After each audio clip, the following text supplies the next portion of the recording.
This VW Beetle, rear-engined of course, is going to be driven into that rather large block of concrete, 200 tons of it. It'll all be happening at 30 miles an hour and at an angle of 30 degrees, because what they're doing is trying to find out exactly how a rear-engine car behaves in the glance-off accident situation.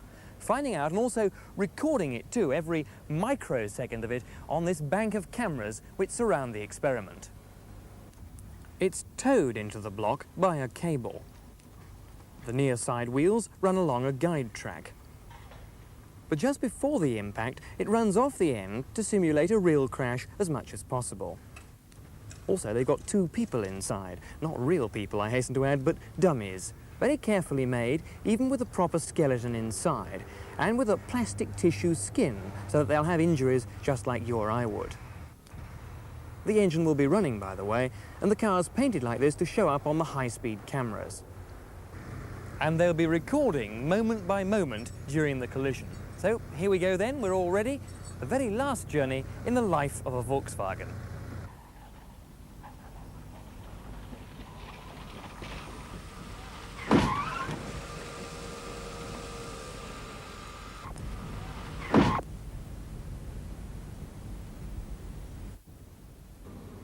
Well, just in case you missed it, let's see it again in slow motion. A sickening thud, the end of the road for the VW, and one virtual write-off. Nonetheless, no waste, as it's an open textbook for the engineers here at Crowthorne, who will now be evaluating every bit of crash footage many times over. Anyway, they've shown that even with a deflected impact, the frontal damage is quite extensive. Fortunately, our friends the dummies were wearing their safety belts. If they hadn't, they'd have been right out through that screen. In any case, their simulated injuries, or the effect of the impact, has been monitored electronically, of course.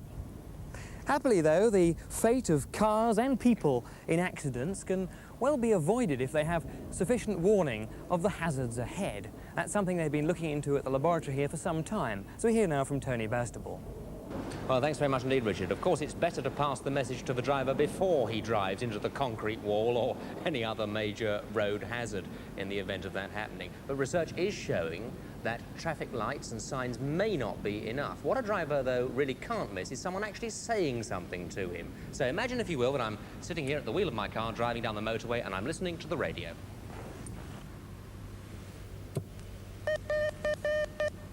Accident 1 mile ahead. Near side lane blocked.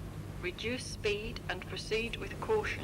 Well, that message which interrupted the radio broadcast then came from a transmitter box on the roadside, and it would even have switched the radio on if I'd not been listening to it. It comes from the little grey box down here, which is called RITA, and RITA's name stands for Road Information Transmitted Orally. It's very loosely similar to a system they already have operating in Germany, which is actually run by the local radio stations. But let's suppose that I'm a bit hard of hearing, or I just prefer a more visual display. Well, then this box of tricks over here might be the answer.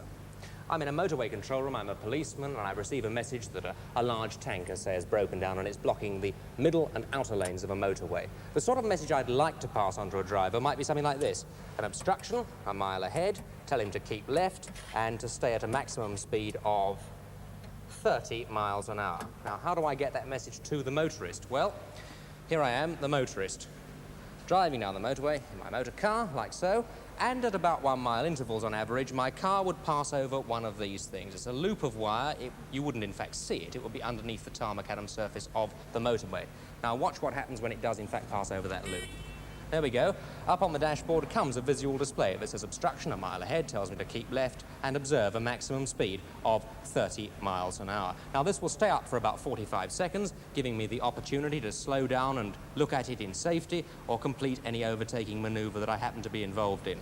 And it's marvellous for the European market too, because this slide can be taken out and replaced by one in any language you care to name.